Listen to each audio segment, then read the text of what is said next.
ثابت ہے، منانے کا تذکرہ نہیں۔ اسی طرح دو گانے کی نماز، مغرب کی نماز پڑھی جاتی ہے، اس کے بعد یاسین 3 بار جو امام صاحب پڑھتے ہیں، اس کے بعد امام صاحب اللہ اکبر کہہ کے تکبیر دیتے ہیں، سب لوگ ان کے ساتھ تکبیر باندھتے ہیں، 2 رکعت نماز مطلب امام صرف بول کے چھوڑ دیتے ہیں، باقی نماز سب خود پڑھتے ہیں اپنی پھر، ٹھیک ہے۔ ہر نماز کی رکعت میں 11 بار سورہ اخلاص پڑھا جاتا ہے، اور ایسی 6 رکعت ہوتی ہے، ایک عمر دراز کے لیے، رزق میں برکت کے لیے، اور ایک مصائب اور پتہ نہیں کیا 3 نام دیتے ہیں اس کو 2 گانے کہتے ہیں، مطلب 2 پارٹس میں جو نمازیں پڑھتی، 2 مطلب 2 گانے مطلب فارسی زبان میں پڑھنا یا بولنا، 2 گانے کی نماز، عربی نام بھی نہیں ملا کسی کو اس نماز کے لیے، 2 گانے، ٹھیک۔ تو وہ نمازیں پڑھتے ہیں۔ اس کے بعد مغرب کے بعد آدمی نہاتا ہے گھر آ کر، نہانے کے بعد فاتحہ ہوتی ہے، اور فاتحہ ہونے کے بعد بہت سارے اعمال ہوتے ہیں۔ پھر رات میں 100 رکعتیں کچھ لوگ نماز پڑھتے ہیں، یا کچھ لوگ ایک اور 2 موضوع اور روایتیں، ایک ہے 14 رکعت جو شخص جو ہے پڑھے، ہر رکعت کے اندر جو ہے 11 مرتبہ سورہ اخلاص پڑھے، یہ روایت موضوع ہے۔ دوسری ایک اور روایت پیش کی جاتی ہے، اس کی کوئی سر و ٹانگی نہیں ہے، جو شخص اس رات 12 رکعت نماز پڑھے اور ہر رکعت میں 33 یا 30 مرتبہ سورہ اخلاص پڑھے، تو اس کو جنت میں ہی، دنیا میں ہی جنت کا مقام دکھا دیا جاتا ہے، اور 10 ایسے لوگ جس پر جہنم واجب ہو گئی تھی، اللہ اس کی سفارش سے ان کو مغفرت کر دیتا ہے۔ اب کون نہیں کریں گے بھائی، ایسی باتیں لکھ دیں گا کوئی، تو میں تو سب کچھ کرنے کو تیار، اپنی کے ساتھ ساتھ 10 کو لے جائیں گا، ایسے جن پر جہنم واجب ہو گئی اور دنیا میں جنت ٹھکانہ دکھا دی جائیں گے۔ اب اس سے بڑی چیز کیا ہو سکتی ہے؟ دنیا میں جنت، اس کو اپنا مقام دکھا دیا جائے گا۔ جنت ایسی چیز ہے جس کو کسی آنکھ نے کبھی دیکھا نہیں، کوئی ذہن سوچ نہیں سکتا، لیکن ان کو دکھا دیا جائے گا ان کا مقام۔ شاید موت سے پہلے فرشتے بتا دیں گے تمہارا مقام ہے، مطلب کیا ہے اس کا معنی نہیں، لیکن جنت میں مقام دکھایا۔ اسی طرح نماز الفیہ،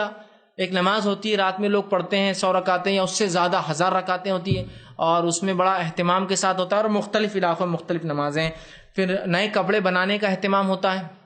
ٹھیک ہے، اور فاتحہ ہوتی ہے، اور مغرب کے بعد نہایا جاتا ہے، اور ایک نیا عقیدہ اس کے ساتھ گڑھ دیا گیا ہے، ایک نیا عقیدہ جس کے تحت یہ نہانا اور وہ فاتحہ اور مختلف کھانے ہوتے ہیں، کھانے بھول چکا ہوں میں، بہرحال یہ سب سے اہم پارٹ رہتا ہے۔ کسی بدعت کے اندر میٹھے کے بغیر وہ بدعت کمپلیٹ ہو ہی نہیں سکتی، چیلنج ہے میرا، ٹھیک ہے۔ تو پھر اس کے اندر کھیر پوری کی فاتحہ، مختلف علاقوں میں زردے کی فاتحہ، زردہ مطلب آپ کا جو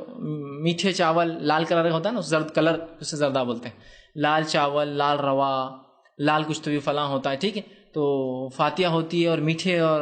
بنتے ہیں۔ بہرحال ان کے پیچھے ایک عقیدہ ہے۔ اس سے پہلے کہ عقیدے کی طرف جاؤ، ایک اور بات رکھ دیتا ہوں، عبادت میں اور کیا کرتے ہیں لوگ۔ ایک اور چیز ہوتی ہے کہ ایک روایت پیش کی جاتی ہے، یہ روایت بھی موضوع ہے، یاد رکھیے۔ تو بہرحال بہت سارے اعمال کرتے ہیں، جس میں ایک چیز جو خاص ہوتی ہے وہ یہ ہے کہ جو ایک روایت پیش کی جاتی ہے، یہ موضوع روایت ہے، یاد رکھیے کہ آپ نے فرمایا اس طرح سے، اس روایت کے الفاظ ہے کہ جو شخص 15 شعبان کا قیام کرے، مطلب رات کا، اور دن میں روزہ رکھے، تو اس شخص کے پچھلے 60 سال کے اور اگلے 60 سال کے گناہ معاف ہو جاتے ہیں۔ گویا وہ ٹوٹل ملا دے تو 120 ایئرس، 120 سال کے گناہ معاف ہو جاتے ہیں، پچھلے 60 اور اگلے 60۔ جبکہ ہم جانتے ہیں جو رسول اکرم صلی اللہ علیہ وسلم نے موقعہ روزے رکھے ہیں، رمضان کے علاوہ جو روزے آپ رکھتے تھے، ان کے فضائل میں یہ آتا ہے کہ جو عرفے کا روزہ ہے وہ ایک روزہ 2 سال کے گناہوں کا کفارہ ہے، اور 10 محرم 9-10 کا جو روزہ ہے وہ 1 سال کے گناہوں کا کفارہ ہے، مطلب ایک روزہ 2 سال کے اور 2 روزے 1 سال کے گناہ کا کفارہ، اس سے زیادہ نہیں۔ لیکن یہ ایک قیام اور ایک روزہ کتنے سال کا کفارہ ہے؟ 60 پچھلے 60 اگلے، مطلب اگر ایوریج لائف 60 ایئرس ہے تو 60 تو ہو گیا، اور 60 کا انہیں پہلے سے جمع کر کے رکھ لیا اسٹاک، ٹھیک، اور 2-4 راتیں مل گئی تو پھر تو اس کی کوئی کیا ہی لینے دینے ہے نا، 120 سال 120 سال 120 سال۔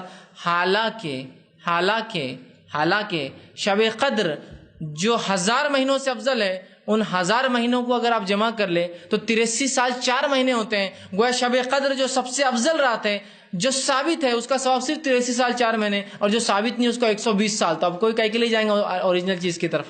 ڈپلیکیٹ زیادہ فنکشن دے رہی ہے، کم کاسٹ میں آ رہی ہے، سستی، وہ 5 ڈھونڈو تو 83 سال، یہ ایک پالو تو 120 سال ہے نا۔ تو میں نے اس لیے کہا کہ اگر آپ کو یہ چیز بری لگتی ہے کہ بھائی ہم یہ رات مناتے ہیں، آپ اس کو غلط بول رہے ہیں، تو ہمیں اس لیے برا لگتا ہے کہ آپ ایک حقیقی چیز اور اصل چیز کو چھوڑتے ہیں ایک غلط چیز کے لیے،